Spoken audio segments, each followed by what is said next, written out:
like trying to like commit with the game to have like great memory, and you're like thinking what everyone else has. In this game, you're gonna be traveling through time, like getting to know the most important like events.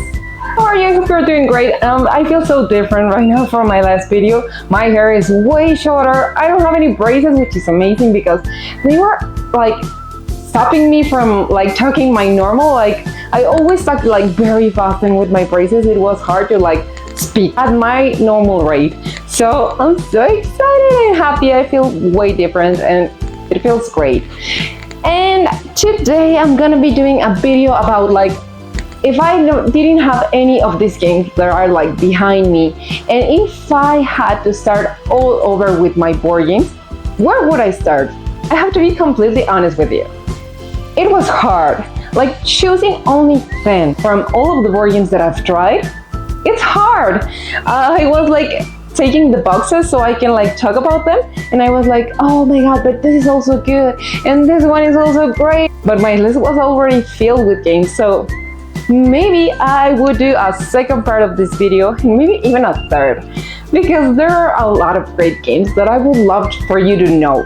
And if you want to start your collection and you don't know where, these are some great games that you should check if you want to start with great games, colorful, fun, cooperative, for 2 players, for 1 player, and all kinds of games. So you should stay and watch all the board games. And if you like think that I'm missing one game or more than one game, put that on the comments and maybe I could add that into the second part.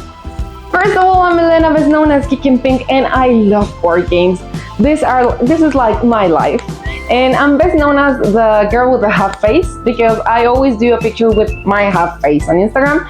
So I'm happy to be here, and if you'd like to see more content about board games, about games that you'd like to own on your collection, please remember to follow and give a like on the video. I want to start the video with a game that I've played on the 1 player count, but you can also play this with 2 and up to 4 players, which is amazing. But games for 1 people that I've tried are good, but I don't like to own that many because I'm not used to like setting up the huge board game for just 1 player, and this is great. Calico, it's great to play on the 1 player count. It's a super colorful game, and I just love this. You'll have to think like this is the board for everyone, and in this board you'll have to put the tiles, which are like so cute and colorful, and I love them.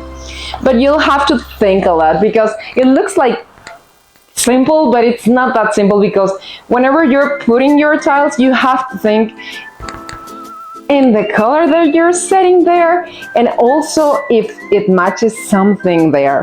Like in here, you're matching something. The main thing about this game is you want to attract the kittens. These are worth like several points, and you have to do something to attract them. This is worth 7 points, which is amazing at the end of the game. Whenever you accomplish what the kitten is asking, you'll take a kitten and put it on your quilt.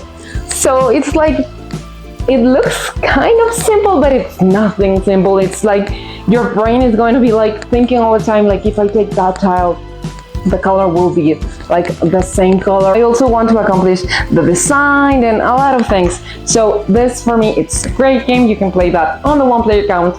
And it's one of the games that I've tried several times on the 1 player count, and it's great, and I just love this. Calico. Now we're gonna go to the 2 player count. Games that you can play on the 2 player, and they work great. This is also meant for 4 players, but I cannot imagine this game on the 4 player count. I've only tried it on the 2 player count, and it's an awesome game. You have to try this. It's Heroes. This is a card drafting game. You're gonna start with that hand, and you're gonna be buying cards that will upgrade your hand and can allow you to like fight. You have to fight the other player in order to win, and you have to kill the other player. Well, it is 1 versus 1, but it's so fun. You're gonna be buying cards, and then you're gonna be using the cards that you have in your hand, and you're gonna be fighting the other player. You want to like for him to like have 0 life, like In order to win, you have to be alive, and he has to be like completely dead, like with 0 life points. And the game comes with a lot of cards, and the cards can help you like end with his lives, and you can also like gain life, and there are a lot of cards. You can also use them to buy another cards.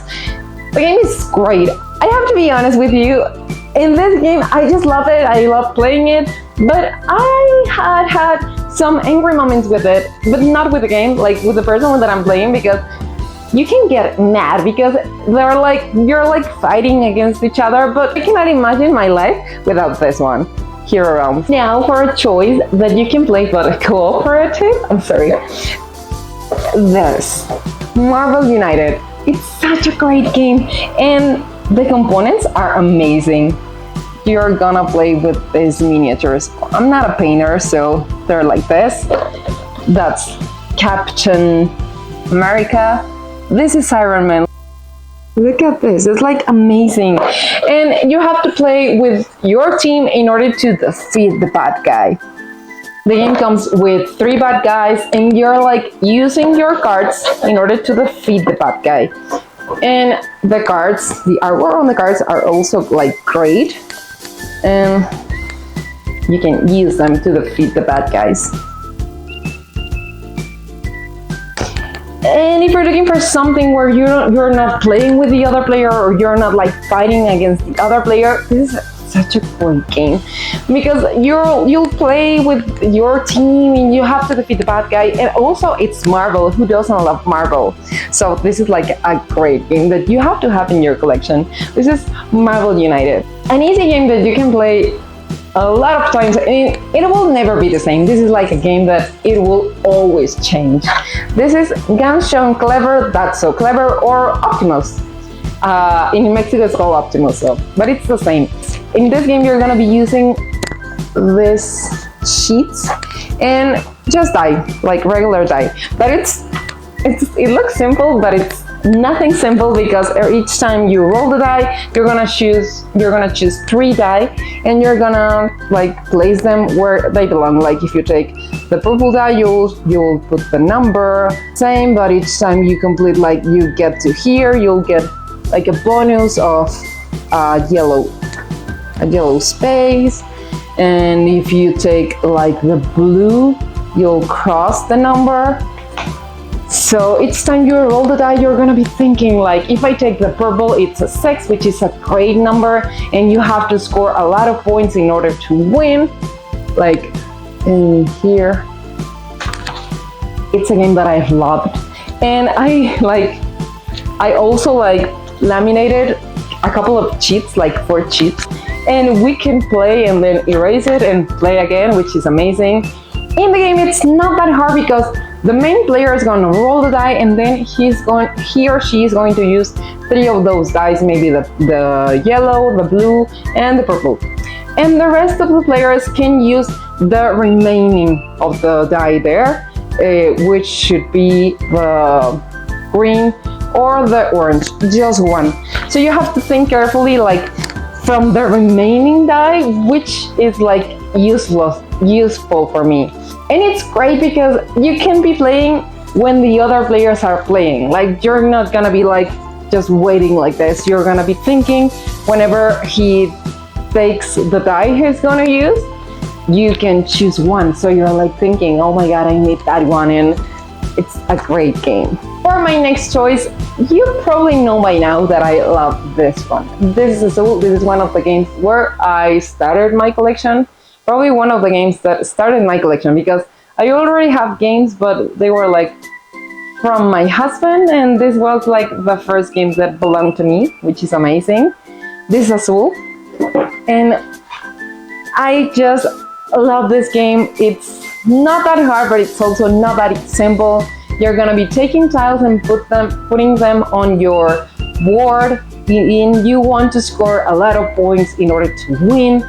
But every time you take tiles, you have to think if they fit the place you want to like use, because if they like don't fill the spaces, you cannot score for that tile, and you're gonna take that tile and remain there until the next round, and you're gonna like hope for more tiles with that color. It's an awesome game, and I just loved it. When someone approaches me and asks me like, I want to start my collection, but I don't know where, this is kind of my first choice, Azul. And you can play it with 2 and up to 4 players. I like it more with 2 players because you can mess with your opponent. And when you're playing with 4 players, you're not thinking of all of the 3 other players, you're mostly thinking about yourself. And if you can do something wrong for one other player, it's good, but it's better to play on the 2-player account where you're like thinking, if I take that tile, I'm gonna mess with him and he's not gonna be able to score, and I just love it. As my next choice is one that a lot of people think that are like very similar, but they're not similar. They're just colorful, and that's why I think they're similar, but they are not similar. Sagrada. I just love this game. And in this game, you're also gonna be thinking, although it looks kind of pretty and a lot of people may think that it's simple, it's not simple. In this game, you're gonna be taking a stained glass window, and you're gonna be adding dye on them. But it's not that simple. I'm gonna be putting a card in here that's gonna be telling you like certain requirements you have to meet. Like maybe in this space you can only place 1 blue or 1 red, and in here you have to place 1 number 5. So you're gonna be taking dye, but like filling the correct space. And you cannot put like the same color or number in the same row, like horizontally, vertically, which it's so hard because when you're taking dye, you want to like, if I have the game like this with this 5 purple in here and I want to take a purple, I cannot put it in here or in here. So you're like, you're thinking a lot on where to put the dye. And it's an awesome game. Very colorful, and I just love this, Sagrada. In this game, you're gonna be traveling through time, like getting to know the most important like events of all time. And this is trekking through history. It's a game that feels kind of classic. It feels like you're playing something like Monopoly, but it's nothing like that. It's a perfect game. The artwork, it's amazing, and you're gonna be learning while playing because you're gonna be getting a look to all the main events of all time, which it's amazing. You can play this with kids because it's not that hard, and you have to have that in your collection. It's a game that you'll be learning. It's a colorful one, a very beautiful one. It feels like a classic game, which always it's appreciated, and I just loved it.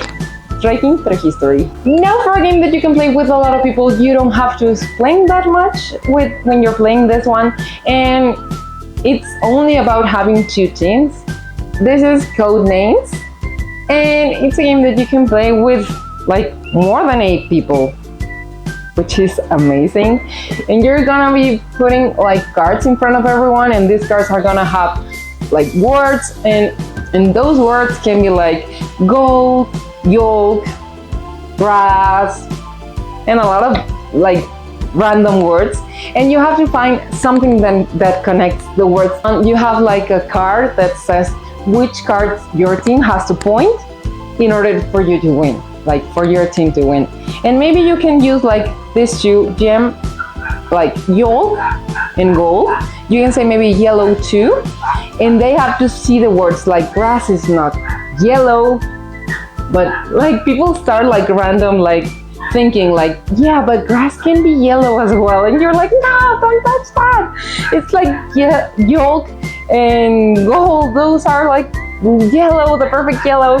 So this is a game that I love, and you're gonna be having like such a great time. My collection will not be complete without this game because every time I play this game, everyone has a blast. and everyone ends up like having the time of their lives. This is Mickey and Friends Food Fight. One thing that I love about this game are the components, because you're gonna be throwing like the food of the Mickey of the Disney parks, which is like, they're like so cute. And also the trays. The artwork on this is like amazing. Everyone's like, oh, I want Mickey, or I want Daisy. The game is pretty simple. You're gonna have 3 die. One is gonna tell you the amount of food that you're gonna be throwing. The other is gonna tell you where are you gonna throw that food. And the last one is going to be telling you what are you throwing. Like maybe you can throw the fries, 3 fries to your right. So you're gonna take 3 fries and you're gonna throw them to your right. And you're gonna be doing that like all the time. And the first two like have 0 food on their tray, it's going to be the winner. It's such an awesome game. I just wish that it was for more people, because it's only for 3 to 5 people. 3 to 5 players, which is like not enough. I wish it was for more players, because this feels like a party game, but in a party you're not with only 5 people. Everyone come and play this game, but just 5, which doesn't feel great. But it's a great game. I just love it, and my collection wouldn't be like complete without this game. And this is probably the most complex game that I've talked, but it's not hard at all. The hardest thing about this game is like explaining the power on each potion, because every potion has a different power that you want to know in order to buy them. And this is the board, like where you've been mixing the potions, and we'll all play simultaneously, taking potions from our bag, and you want to have potions that are with a great number like this 4, because this is the number that it's gonna jump on the board. Like if you take a 4, you can jump until here and here, and you'll place the potion here. And you want to like advance on the track as far as you can, because that will be the number. This number will allow you to buy more potions, and this is going to want to have the most points in order to win at the end of the game. So these are gonna be the points for the final scoring. So you're like taking potions, but the bad thing about this game, well, not the bad thing, the thing that you have to be taking care of, it's like the white chips. Because if you take more than 7, you'll explode, and you can only take one of those 2 powers. Like you can only buy more potions, or you can advance on the track. So it's great to have both choices. So you don't want to explode, because whenever you explode, you're like, oh my god, I can only take one of those bonuses. I can only take one of those things, and it's like, it sucks. The bad thing about this game, if you know a person that cheats, this is not the game for them, because they can cheat. Like we'll all play simultaneously, and we'll take 1 potion and add it to our board. But if you know someone that cheats, they can like take out the chip and then place it back on the bag and use another. I've seen people that do that, and it's not fun when you're like that. But I'm playing and I'm trying to like keep an eye on you so you don't cheat, which sucks. You want to play like normally, regularly, like every other people, like taking care just of yourself. But it's an awesome game. This is like the bonus, like the number 11 of the video, because since I met this game, I carry it everywhere. It's such a fun one, and you're like, you have to rely on your memory for this one. That's not a hat. And in this game, we're gonna have gifts, like maybe fries, maybe a dog, maybe a candle, and we're gonna have them on the first round, like looking up, and then we're gonna put them backwards, like this. And we're not gonna be able to see them again. So maybe at the beginning of the game, I have a candle, but then as the rounds go by, my candle is way over there with that player, and I have the fries on my side, and someone says like, okay, I give you a candle, and I have to give whatever I have here, but it's been like a lot of things that I have passed through my hand, and I'm like, okay, I give you a dog, and they're like, no, that's not a dog. They can turn the card, and if it's not a dog, I will lose that point, and I will take that card and have it like looking up, and it will be 1 negative point. The first person to have 3 negative points will lose the game. So you're like trying to like commit with the game to have like great memory, and you're like thinking what everyone else has, like, oh, he has the dog, he has the fries, he has the candle, so what do I have? Like you're like thinking, and you're like, whenever you're thinking like he doesn't have that, you can say like, you don't have that. But if he does have that, like maybe he give you the candle and he said, I give you a candle, and you said, no, that's not a candle, and it is the candle, it's 1 negative point for yourself. So you're gonna be like thinking in everyone's hand. Every time I play it with friends, they're like, oh my god, I need the game, it's perfect for my memory, because I have like the worst memory. And you have to concentrate also, because if you're not concentrating, if you're thinking about something else, you're gonna lose. So you have to be in the game. So this is a game that I would probably buy to start a collection. That's not a hat, it's a game that it's like so simple, it's like way fun, everyone is like laughing so hard with this one, and I just love this. And those were the games that I would probably buy again if I don't have any games in my collection. And as I said on the beginning, I think I'm thinking of doing a second part of this video, because there are a lot of great games that I would want to talk about. Like, there are a lot of great games. So tell me in the comments if you'd like to see a second part of this video. Thank you so much for watching. Thank you so much for getting to this part. Please remember to follow me on my other platforms. I'm also on TikTok and on Instagram. And I hope you liked the video. Remember, if you like the video and if you like to see more content related with board games, remember to subscribe and give a like on this video so I can make the second part. Thank you so much for watching. See you next time. Bye!